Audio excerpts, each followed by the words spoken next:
Okay, we're gonna try to do this one-handed, but this is hands down the best performing hive that I have so far. So we've got 1, 2, 3, 4, 5, 6, 7, 8 frames full of nectar. I mean, this thing probably weighs 40 to 50 pounds. And 1, 2, 3, 4, 5 frames underneath. I mean, they're ready for a third super. So let's go ahead and pull one of these. We'll try to pull one on the end here. Maybe this third one. Again, try to do this one-handed.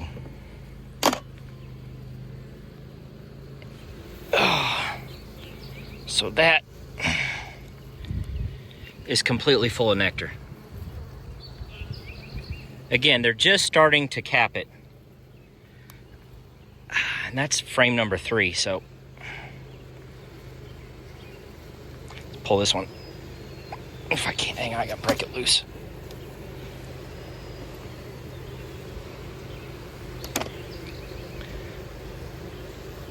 Oh, jeez. All nectar. So when I say we're in a flow, we're in a flow. This is all that brand new white wax. Try to get these bees out of the way here. All right, let's go ahead and respace these because they are ready for a third super. I mean, it's crazy. It's, what is it, April 18th here? I mean, technically I should be in Wingo, Kentucky at Kent Williams Bee School, but there's thunderstorms tonight, and I really don't care to be in a tent during thunderstorms. That's just me. So, but look at that.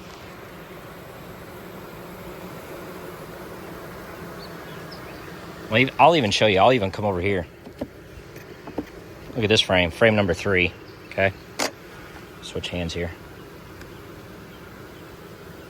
Ugh. Nectar everywhere.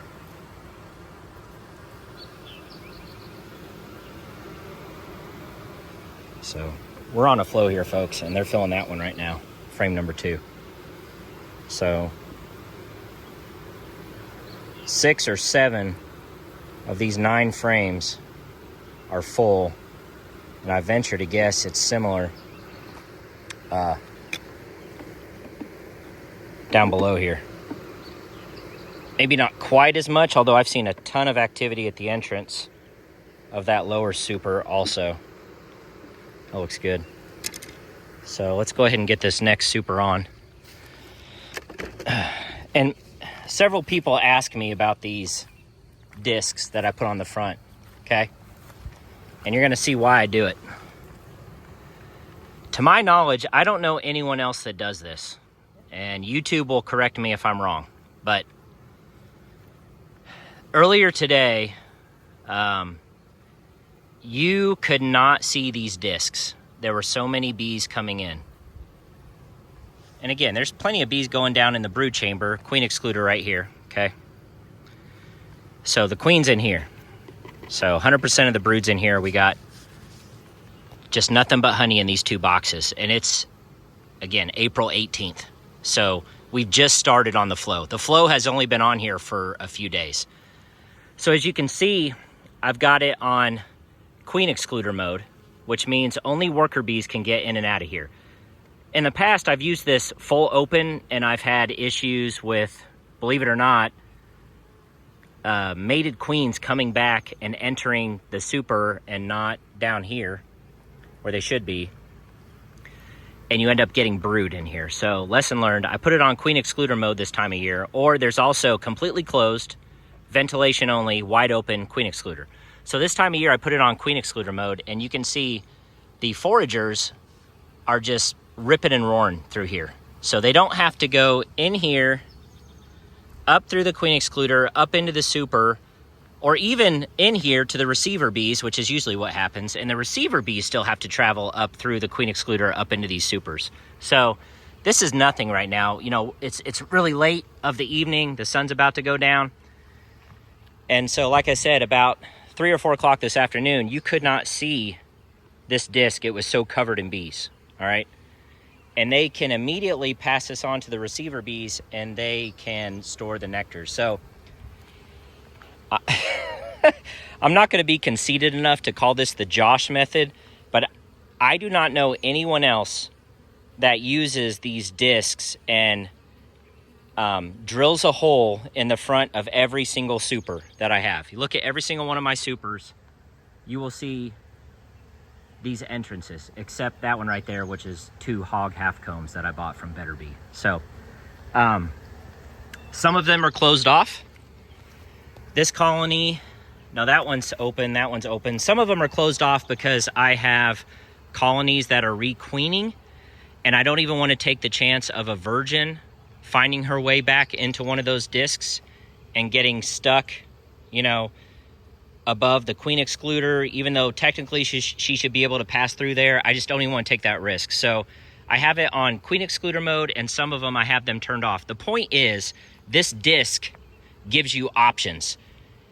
It also doubles as ventilation. So in the super hot months here, hot air can escape from these discs if they're not completely closed off. But I've been doing this, guys, for what, going on 5 years now with these discs. I started from day one using these. I'm an engineer.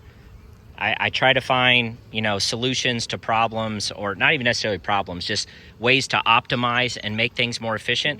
And it just made more sense to me to have super entrances for those foragers to not have to, because I use queen excluders, some of you don't, but to not have to go in here, hand it off to the receiver bees, and the receiver bees constantly having to move up and down in between the queen excluder. So if you give them an entrance, they will use it. And you can just see them. I'll have to show you a different video because, again, I know I've said this twice now, but you could not see the discs earlier today. So these bees are using these upper entrances to go in and out of the supers when there is a flow. Now, when there's not a flow, you can shut those down, right? And they're not going to use them. Of course, again, it's pretty late in the day here. These bees here are using the lower entrance, and they're not as much, but they probably have just started to fill those. But my point is, I've seen so many times where the bees use these upper entrances, especially when there's a flow on and there's honey in there. If you don't see the bees really going in and out of these upper entrances, they're not pulling in as much nectar, or they're not packed down here in the brood chamber. So anyway, let's go ahead and get this third super on April 18th, and I've got it in queen excluder mode. And it's just I think that is a 1-inch hole that I drill. So here, I'll show you. You can rotate these discs. Open, ventilation only, completely closed, queen excluder mode, which is what I use in the early months of the flow. So let's go ahead and get this set on, because these girls are ready for a third super, which is, you know, phenomenal.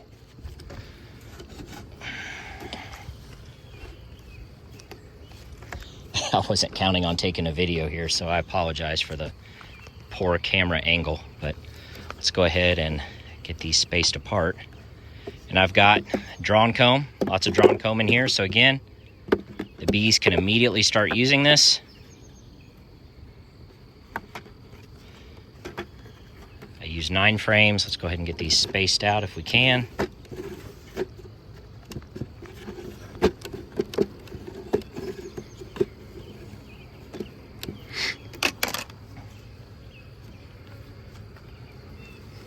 That looks pretty good.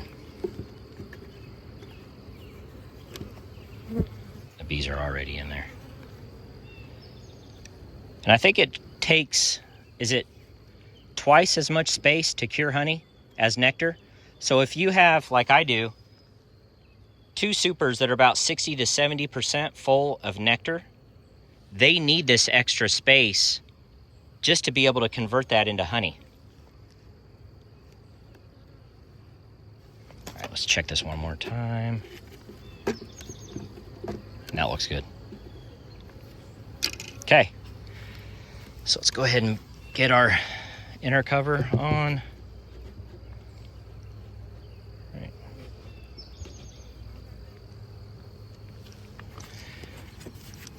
Telescoping cover here.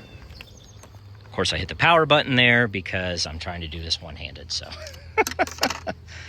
But that's it. I'll get this brick on here in a minute, but I'm telling you, when I get back from Kent Williams Bee School, do not be surprised if you see